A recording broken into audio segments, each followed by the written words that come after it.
Hey, Boyne. Hey, William. Thanks for joining us and hanging out. We'll get started in just a moment, just making sure that we're live on LinkedIn and Twitch, most importantly, and YouTube. All right, cool.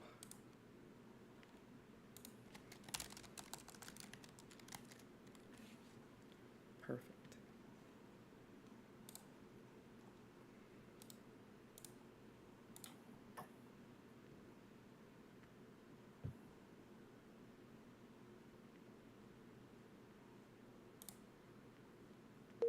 YouTube.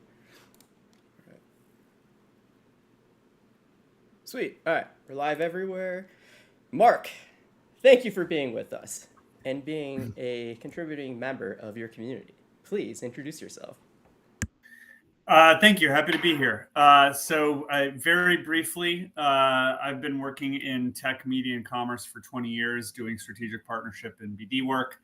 I was at Shopify doing integrations with TikTok, Pinterest, Microsoft, Walmart, major organizations. Obviously, I was at Fandango for 7 years, doing everything from content licenses with movie studios, data licensing into the ad tech space. Payments partnerships, e-commerce integrations into Facebook and Amazon. And then before that, more of my time was spent in the sports media side, but on the tech and partnership side of that. What else? 2 years ago, left to start my own practice with a focus on helping startups figure out how to start building out these types of partnerships. So everything from, how do you build out sales channels to how do you do marketing partnerships, how do you do product integrations that can help grow your business, expanding into new verticals, expanding into new revenue streams, building out marketplaces, joining marketplaces, all those sort of B2B oriented relationships that drive growth for a business beyond just get more sales. Obviously, everything is oriented around getting more sales through all these different avenues, but through that B2B lens. So that's where I spend my time today. Happy to connect with the folks here and share expertise and try to be as helpful as I can in the time that we have. I love it. Yeah, no, this is all wonderful. And I mean, I'm sure you can guess based on what I do with this community, relationships is the heart of everything, especially building authentic relationships that can stand out from the barrage of transactional relationships that people are trying to cultivate all the time, especially unsolicited through every single inbox a person may have, or while they're just going around at different events and stuff trying to network. I'm curious, in your expertise, having done this for a while and being an expert at it, what sort of best practices, tips can you give to someone that is, most specifically, someone that is maybe a little bit less experienced, maybe younger, maybe struggling a bit with, those social anxiety or being a little bit more introverted? How can they, without having, a network already or experience already, how can they start to cultivate these very authentic relationships that they can build influence with and lean on for support, whether that's, like a person like you acting as a mentor, or trying to navigate, business relationships, whether that's, a job position, a career, or striking out on their own with the business? Yeah, sure thing. I mean, I think, sort of the number one broadest piece of advice I can give here is be a problem solver, right? Whether you are trying to build a relationship with an external organization, whether you are trying to build a relationship with other leaders in your organization, whether you're starting from scratch and building something new, you want to be solving problems for folks, whether those, and that could be for your customers as well, right? The same things that apply to, how do you get good at sales and selling your service or product to others also applies to building relationships broadly. Understand what it is that the person you're talking to and you're building a relationship with is most worried about, most concerned about, is the top of their priority list. And then figure out how you can take whatever assets you have to bear, whether those are assets created from your organization, from your business, or from your personal life, and bring those to bear to help be a problem solver for them. It's a great way to build trust. It's a great way to build community. And when you do that, people naturally want to reciprocate. And that's when you can start to then bear the fruit of that investment that you're making. So that's number one, first and foremost. And to get to that point, you really need to focus the conversation on the other person. You ask the questions, right? What's top of mind for you right now? What are your biggest priorities? What's keeping you up at night, right? Different variations of those questions to get to know them and understand their business go a long way towards then unlocking and finding that opportunity where you can be most helpful to them. I love that, and you kept it so simple too, which is great. I tend to ramble and babble a lot when I'm trying to give similar advice, but again, this is why you're an expert at this. I'm curious too. Like, what are some of the more creative situations that you've either been a part of or you've seen between a person or two entities, or there's like two people, like, Yeah. bargaining services to build a partnership, a strategic partnership, or two businesses. What are some of the more creative kind of like negotiations or terms or swaps that you've seen? Yeah, I mean, I think the biggest part where creativity comes into play is understanding that the product that you've created and the value proposition that you've created for your customers is not the same product and value prop that you will be presenting to partners and other business entities that you work with, right? Um, the value prop that you're creating there is going to be a spin-off of things that are occurring or building in your business when you are servicing your customers, right? So that could be data that you're generating. That could be a brand that you've built. That could be a set of relationships that you've built, a customer list that you've built, right? As you're growing your company, you're developing all of these secondary assets that become primary assets when it comes time to do a partnership or to do a deal. And so a lot of the creative thinking starts with, okay, what have I generated? How can I tell my story in a way that's not necessarily interesting to my end customer, but would be really interesting to Stripe or Warner Brothers or the NBA or NetSuite or whoever it is that's sort of at the top of your food chain that you're trying to figure out how can I get a deal with because they've got millions of customers that I'd love to get access to. It's really good. Boyan, William, don't be shy if you two have questions. Especially Boyan. I think Mark would be able to help you a lot. So Boyan's got a couple different businesses. They're bootstrapped, very hands-on, and yeah, Boyan's been asking lots of questions with other mentors in regards to marketing and sales. And I think like his business has a lot of opportunity for potential strategic partnerships. So putting you on the spot, Boyan. So when you get your thoughts together, please jump up. Let's have you participate. Those of you that are joining us currently on YouTube, on LinkedIn, on Twitch, use the text chat to post questions or share what you're working on or your ambitions. And I'll relay those to Mark so you can get some great insight, advice, feedback, advice.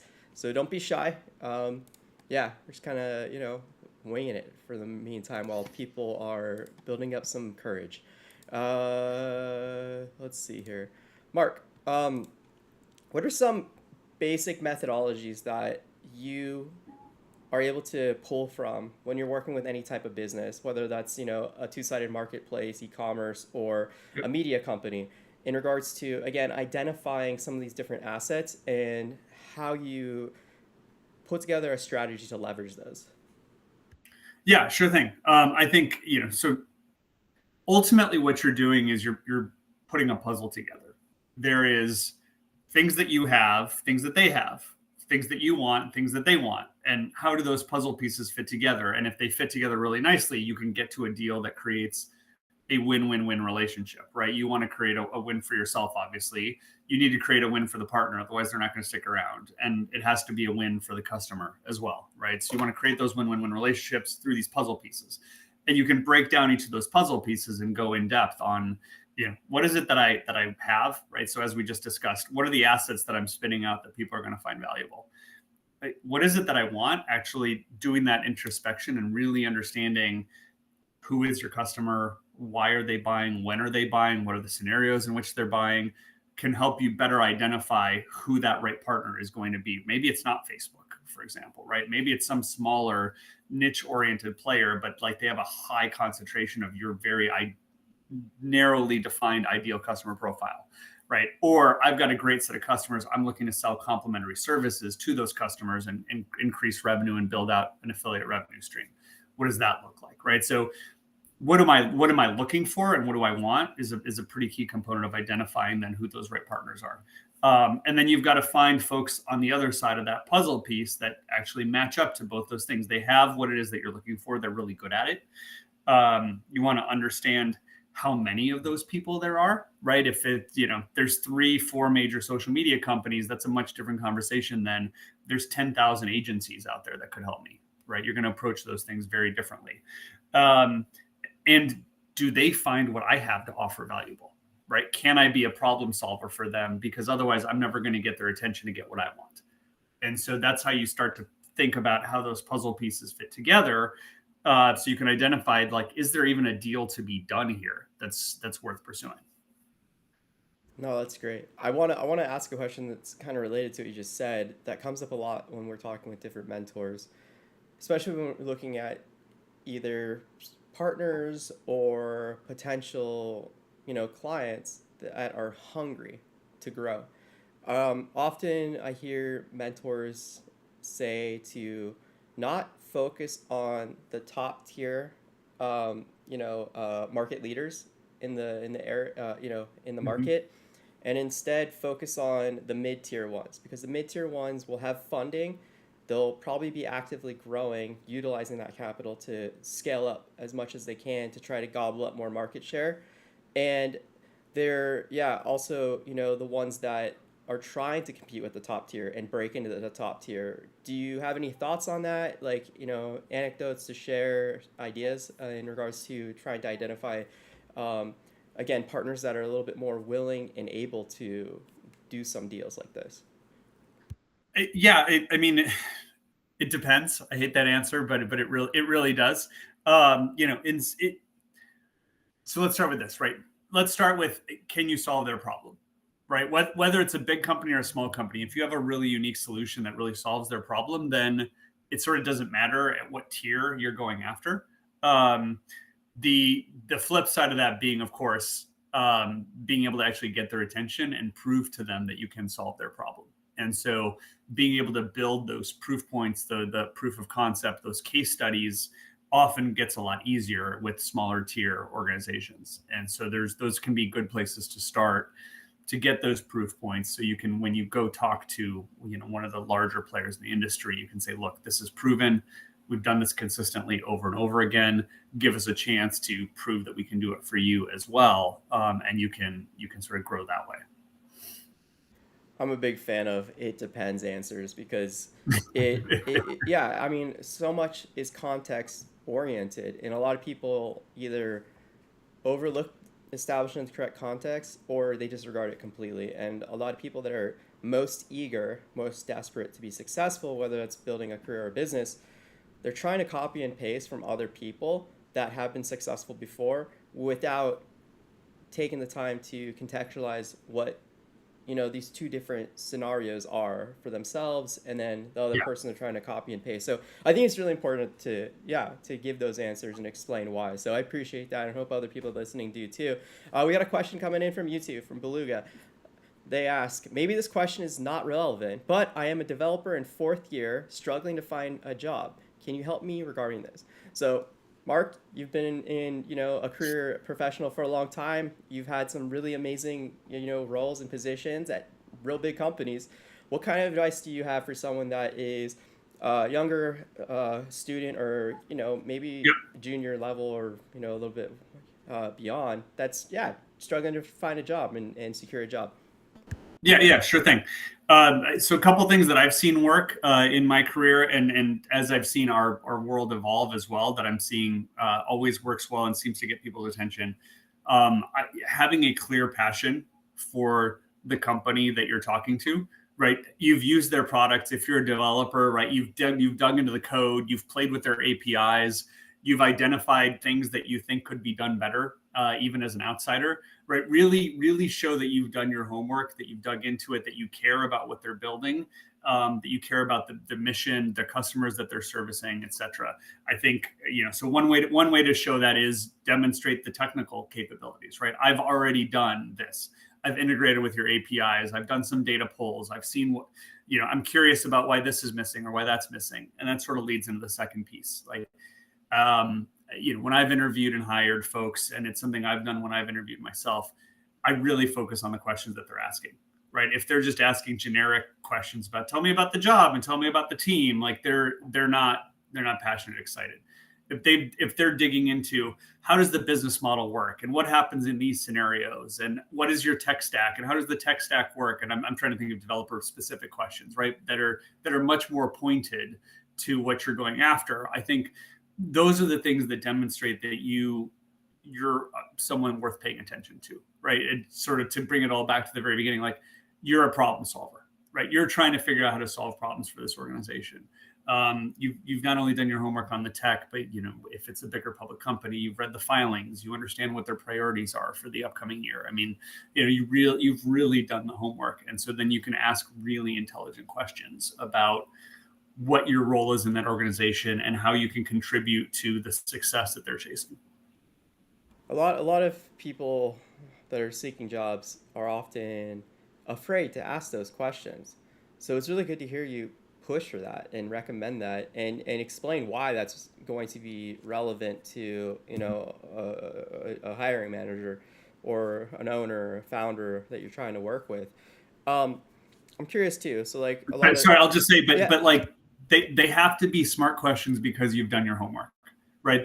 You can't be asking questions about something that was just announced last week that you don't know about, right? Why don't you guys do this? Well, we actually just launched it 6 months ago.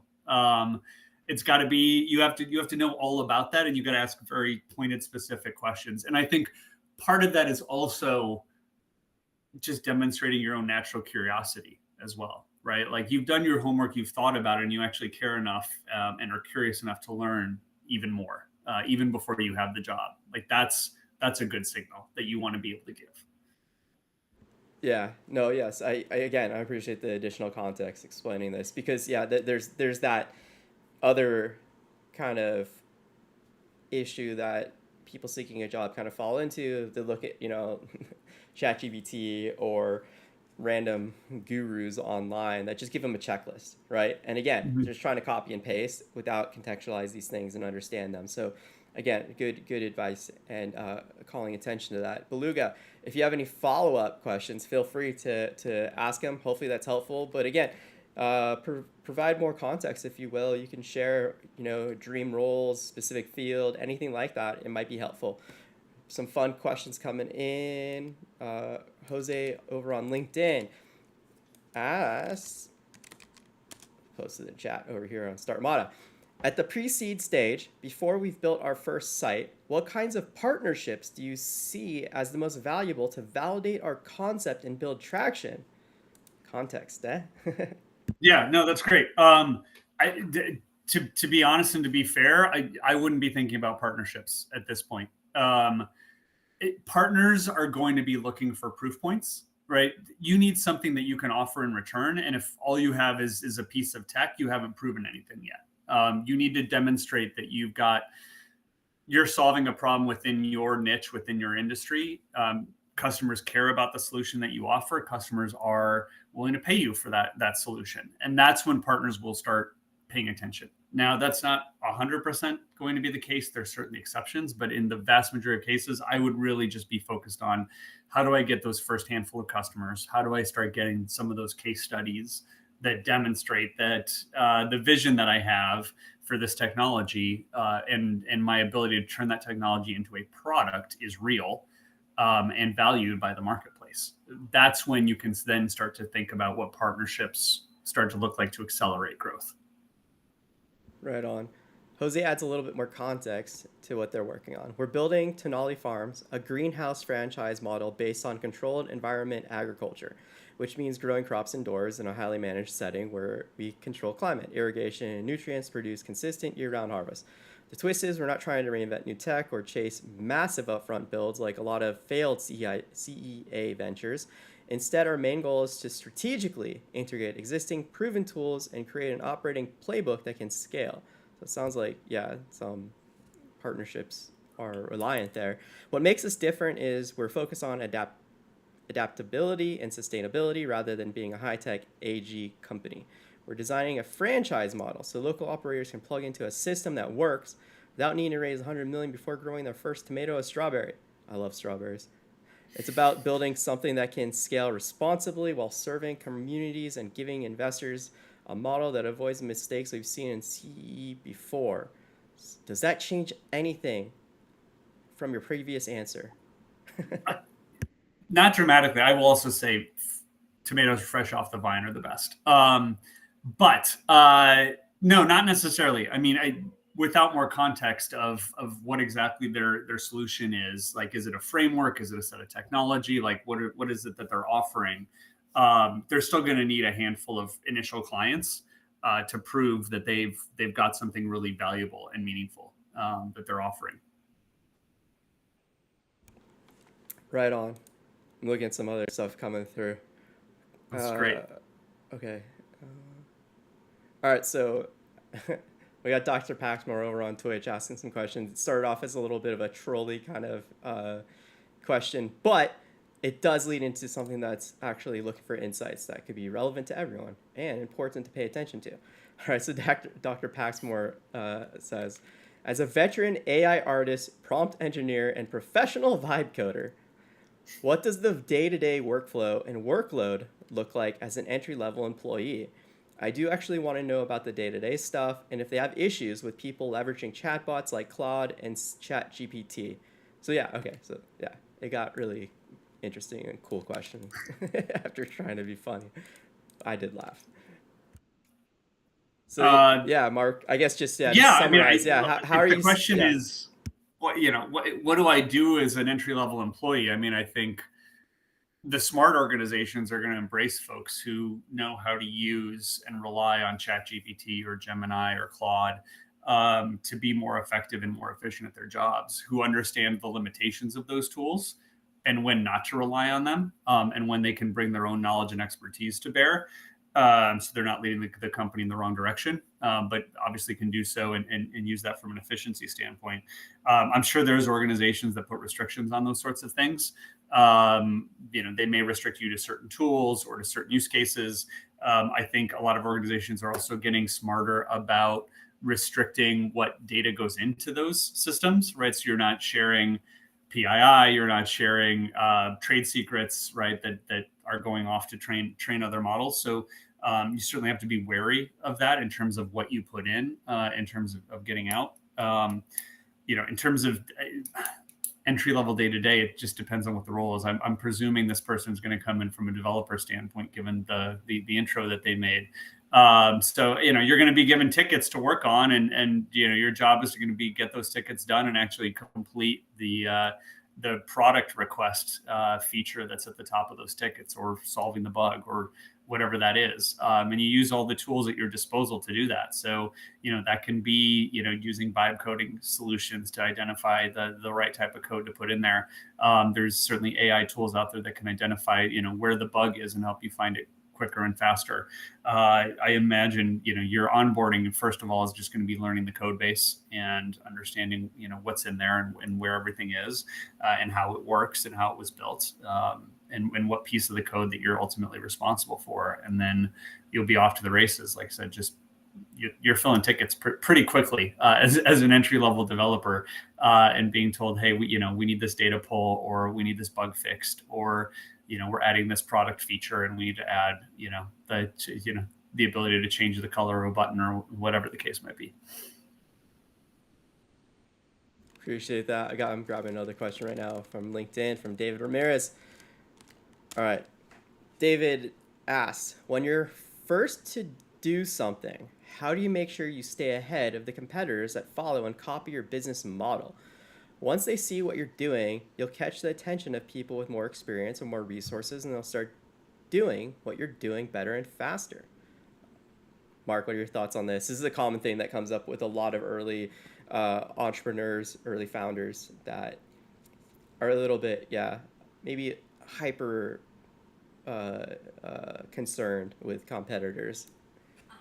Yeah, it's interesting. I was at a Andreessen Horowitz event a couple weeks ago, and there was a related question that came on stage, like with it becoming so fast and easy to build tech like this, how do you protect yourself? One of the things they pointed out is velocity is a moat, right? Just moving quickly, updating quickly, identifying new opportunities and to grow and expand is one of the moats that you can build. One of the other things that you can do is you get really smart on this specific problem that you're solving for your customers and the solution that they need, and lean even deeper into it, right? So while they may be able to copy some of the tech or some of the product features that you roll out, they won't be able to copy the knowledge that you've amassed on what your customers actually care about and how you're solving problems for them and what the next set of problems that you're going to be able to solve are, right? Because that's not their primary focus. So that's another thing to be aware of. It's that industry knowledge as a moat as well, and that customer knowledge as a moat. And then distribution. That's where partnerships come into play. Certainly, once you have some traction and you understand where that customer is, and you want to dramatically increase velocity, partnerships can be a really strong mechanism to do so. Those would be the things that I'd be thinking about. I wouldn't certainly let that dissuade you from chasing them, chasing these opportunities. The other thing to realize is if it's that easy for a competitor to copy you, then you maybe you're not quite onto the right solution just yet. Yeah, one of the things we say pretty much every office hour and every time I have an opportunity to speak, other than context being the key to everything and taking time to contextualize things, everything results in an experience. And if you're providing people with a unique experience that resonates with their culture, their values, their needs, their wants, and the way you're executing envelops all of that and represents all of that and is in line with all of that, then you're going to foster a very unique type of moat around you, because it's goes back to those authentic relationships, right? And it touches on what you're saying. Like, you're demonstrating to these very specific people in the market that you understand them, you care about them, you're there to serve them. And that's where, Mhm. like, brands and different companies, the way they do things, the teams they have, the partners they have, it's altering what that end experience is that someone's going to have with your product or service and your brand as a whole, your teammates and everything. um, so yeah, that's like something that to really think about. And it goes again to what you're talking about of maybe you don't really know who you're serving well enough yet, because you're not able to do something that stands out. And it's like, think about the difference between using Instagram and Twitch and TikTok and all these other things. They're very similar social media platforms, right? They all got little short form like reels and Mhm. stuff. But at the end of the day, the way you interact, the way you feel about them, the way you're able to intuitively, utilize them, it's impacting the experience you're having, and you're gravitating towards one more than the others because of how it feels, right? So it's all really, really good insights. I've Yeah. got more The other thing questions. I'd add is a lot of these bigger organizations, yes, they have resources and they could copy what you're doing, but bear in mind, like, they have legacy systems that they're going to have to figure out, where does this fit within a legacy system, within a legacy product offering. They can't just bolt it on. It has to live within their ecosystem. And so they're probably not going to be as quick to be able to copy and roll that out as you are, let alone build out the support functionality, the customer success, the accounting, the finance, all those sorts of things that need to plug into all of their existing systems. That still takes a while. So they're not going to, even if as technology makes this faster and easier, they're still not going to be as nimble as they'd like to be. And then you pair that with what I said previously about also lacking the direct knowledge of what the customer wants and needs. That's where you have your opportunity. Right on. Okay, Jose asks, since controlled environment agriculture is capital and infrastructure heavy, customer validation comes later than in SaaS. How can we position strategic partners early on as co-validators on the of the model, not just sales channels, so that by the time we get customers, we've already de-risked part of the operation? So do you have any suggestions for someone that is earlier stage that is kind of reliant on these partnerships? How can they start to establish that, looking at other resources they may have at such an early stage? So this goes back to being a problem solver for those partners, right? So if you're looking for people who can help you, be a design partner, for example, of validating a solution, you need to understand where your tech fits within their tech stack, where it complements a hole that they have, and how you can help them get confidence that by using your technology, they're going to be able to more quickly go to market, more quickly get consumers, get higher paying consumers, et cetera, right? How is this going to help them drive more revenue? How are you going to be a benefit? When we talk about problem solving, a lot of it just comes down to revenue. How do I get more customers first and foremost? How do I get more customers faster? How do I make more money out of my existing customers? That's sort of secondary. And then third, how do I stop losing customers? And so as long as you can sort of check those, one of those boxes and in that order generally, you should be able to get the attention of those folks to dramatically oversimplify it. It's all right.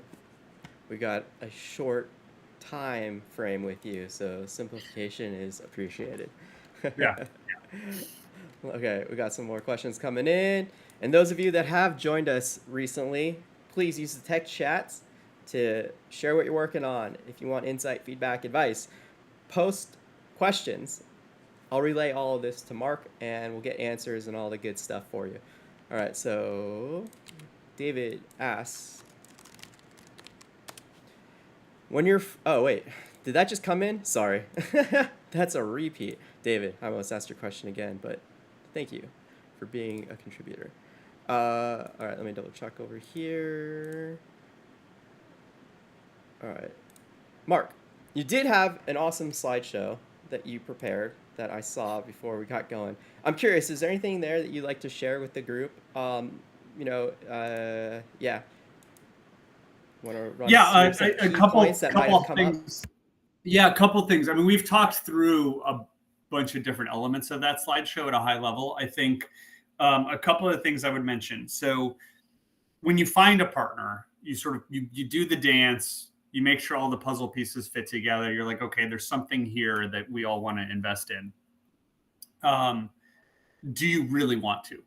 There's a moment of truth, right? You've flirted, you've been dating a little bit. Like, do you want to get married?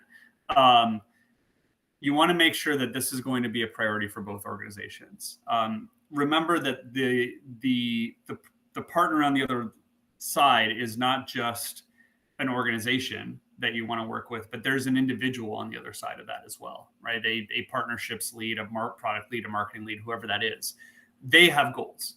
They have priorities. They're trying to get promoted. They're trying to impress their boss. And so make sure that everything that you're doing is helping them to achieve those goals.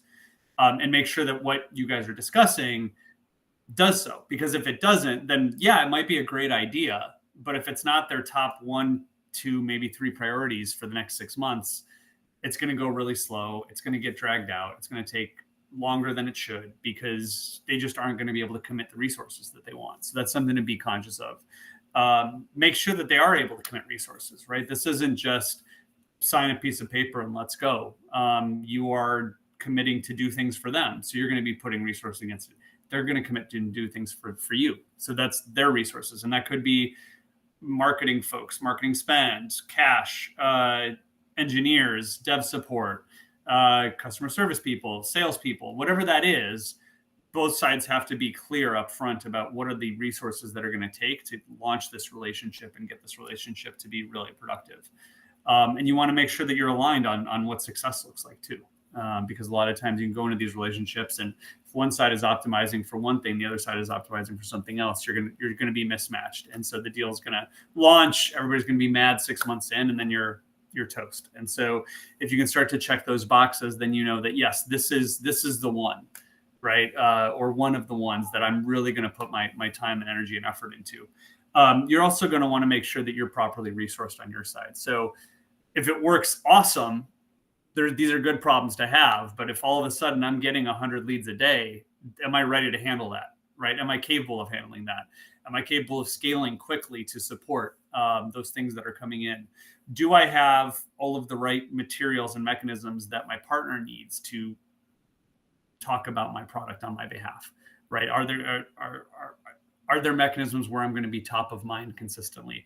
Are the people on their side who are talking to customers on my behalf fully educated on my product services, my product value proposition, so they can be that extension of my sales team and into another organization? Are they properly incentivized to do so? Right? Do they have a reason to want to sell this product into their customer base, right? All those sorts of things you want to make sure that you're addressing up front, so you can ensure that this deal is put in a position to where you guys can all be successful together. I love it. I'm taking notes because I got a lot of work to do with this community. So yeah, I appreciate it. But That's yeah, great. yeah, but yeah. Do you want to like share any slides? Do you want to like dig into anything specific while we wait for more questions to come in? Yeah, let me flip through the deck. I mean, we've covered a lot of it at a high level. Yeah. I mean, one thing I would share is, and I talked about it a little bit, but maybe we can go a little more in depth, is the types of partnerships that are out there and the different ways that you can grow your organization through partnerships, through B2B relationships.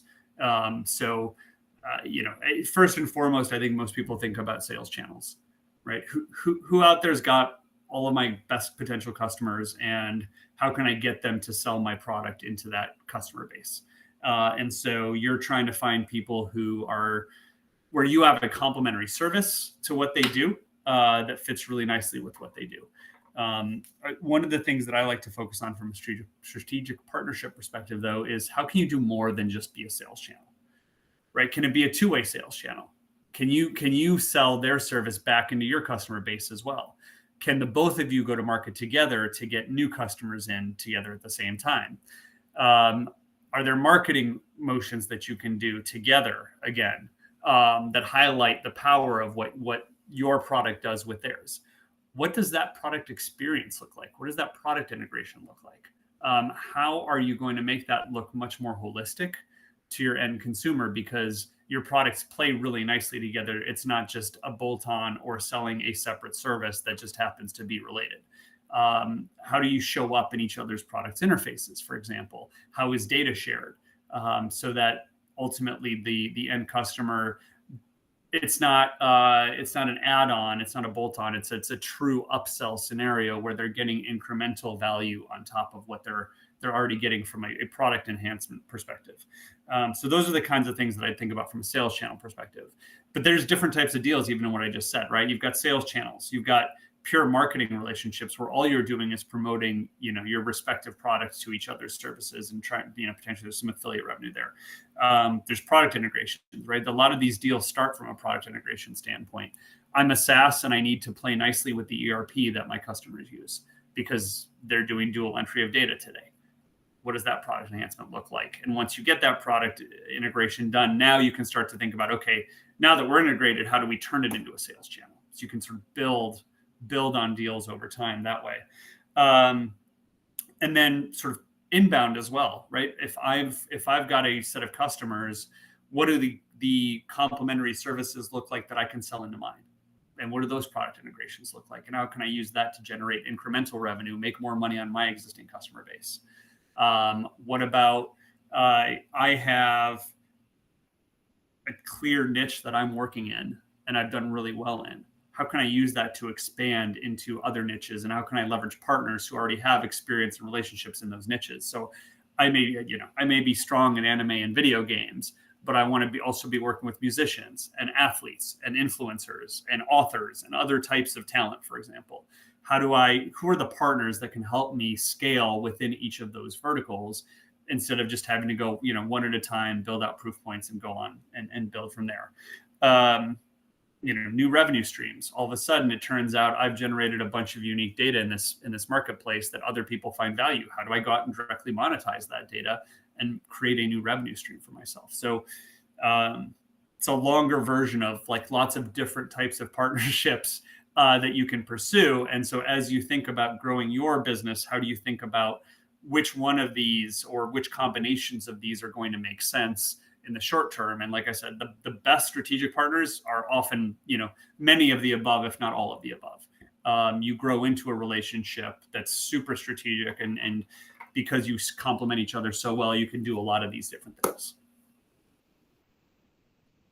I love it. I like a lot of this is also bringing up thoughts of fundraising and, you know, trying to attract the most compatible and beneficial investor to bring on board.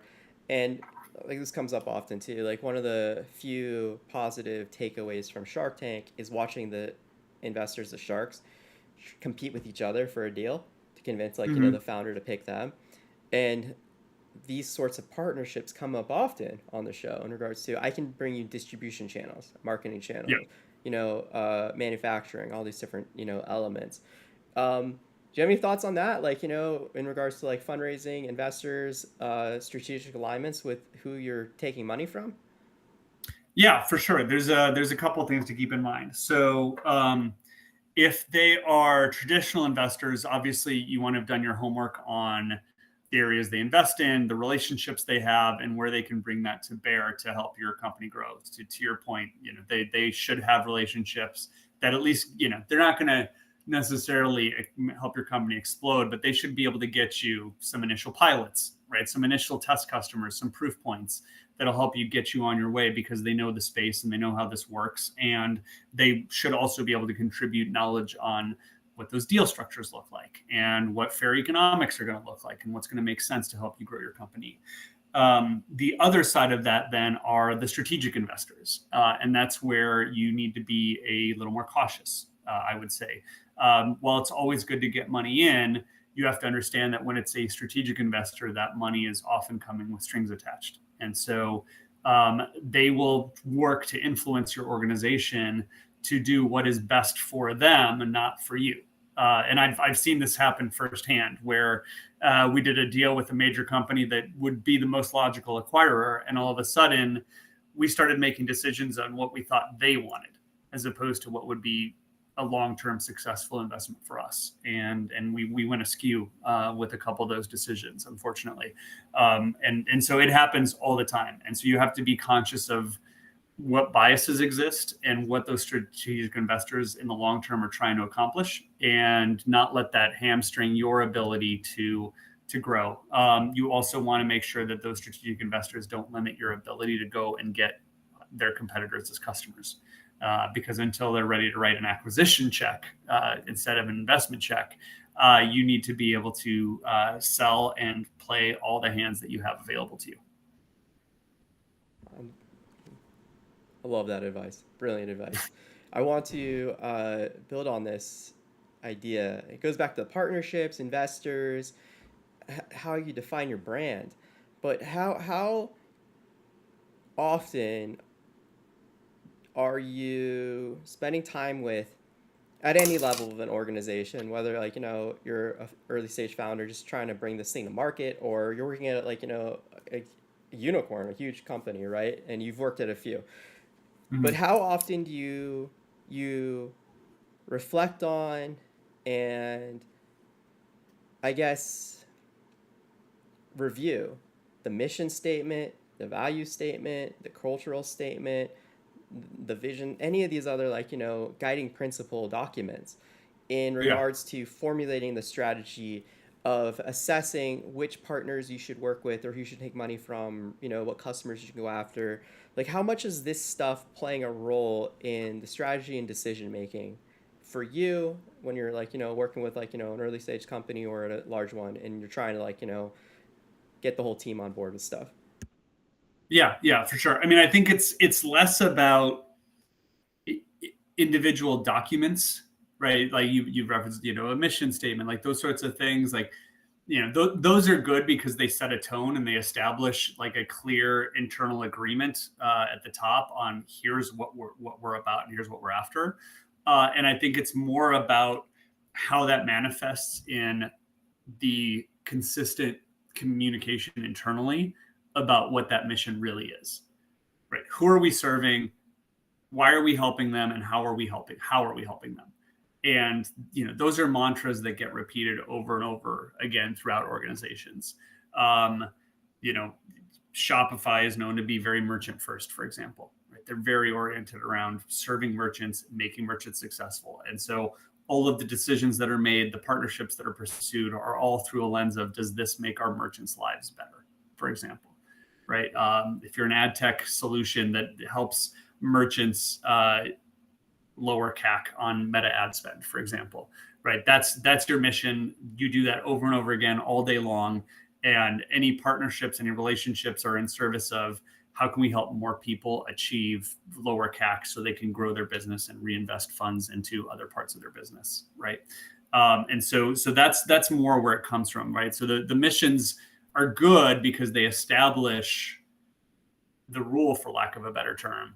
But it's really about the constant repetition of that rule in all meetings and in applying a lens from an evaluation standpoint. So when you're making a decision as a company, like, that should be the first question: is, does this help our customers, right? Does this help us reach our goals? Does this help us deliver on our stated mission and our expected mission? Because if not, frankly, if you're doing things right, it shouldn't even get to that point, right? The ones that don't meet the mission should get filtered out pretty quickly.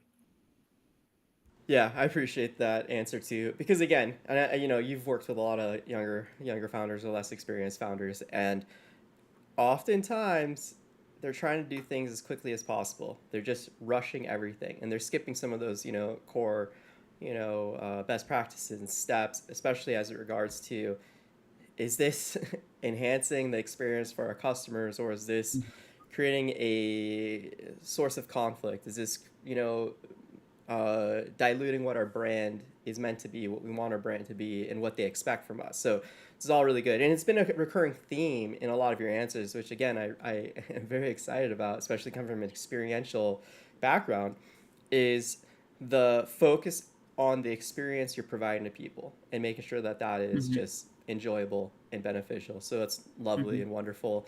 Ellen over on LinkedIn asks, what kind of new partnerships do you envision with leveraging AI and cybersecurity for transformation?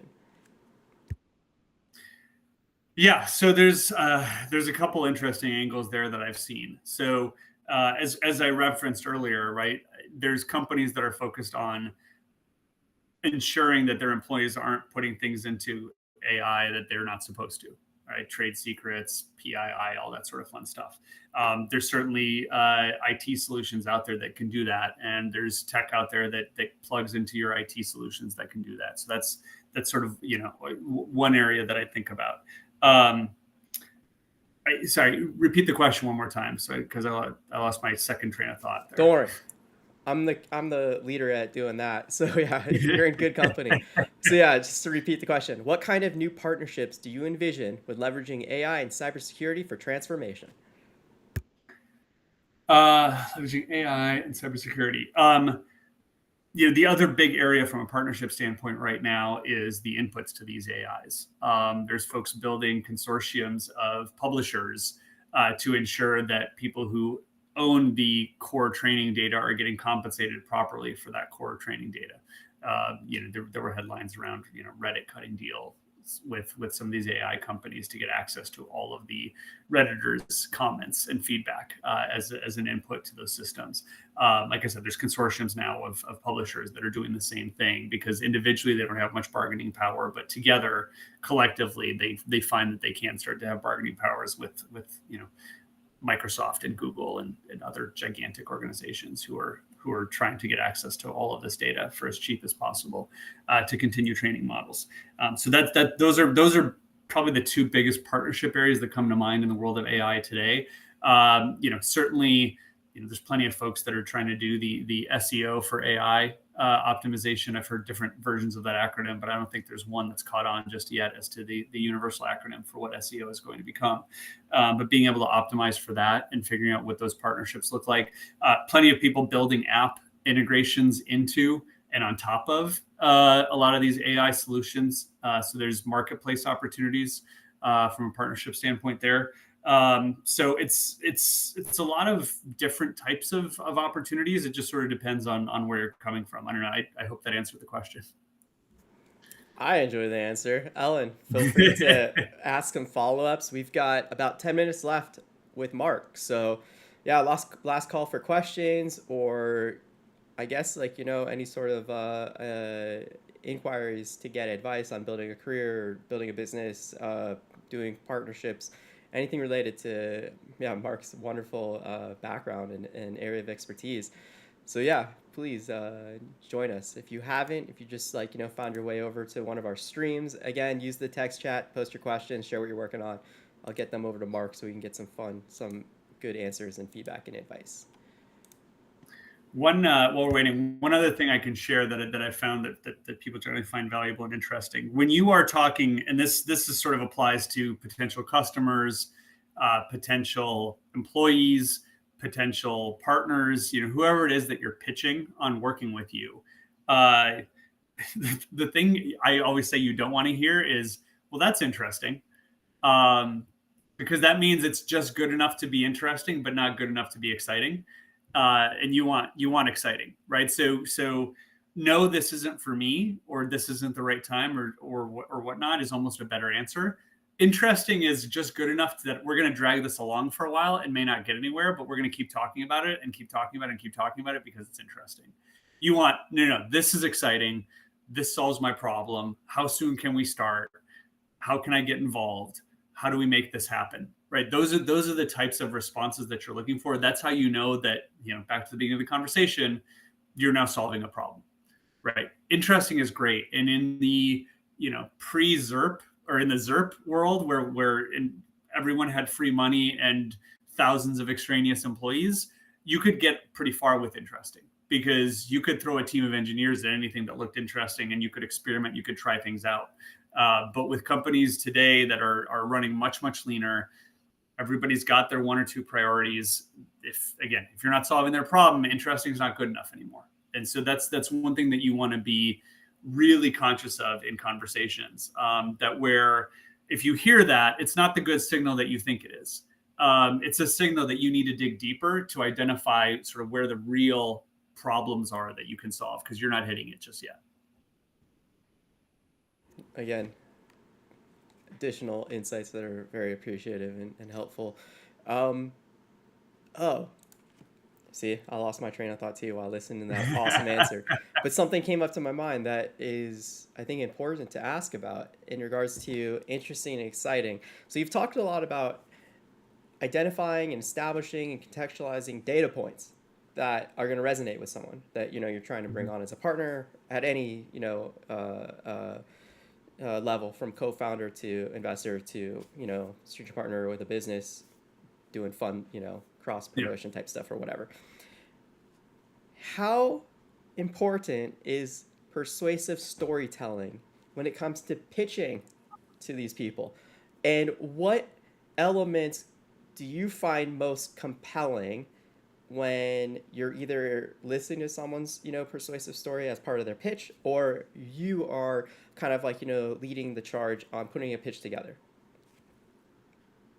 So here's where I struggle with that one.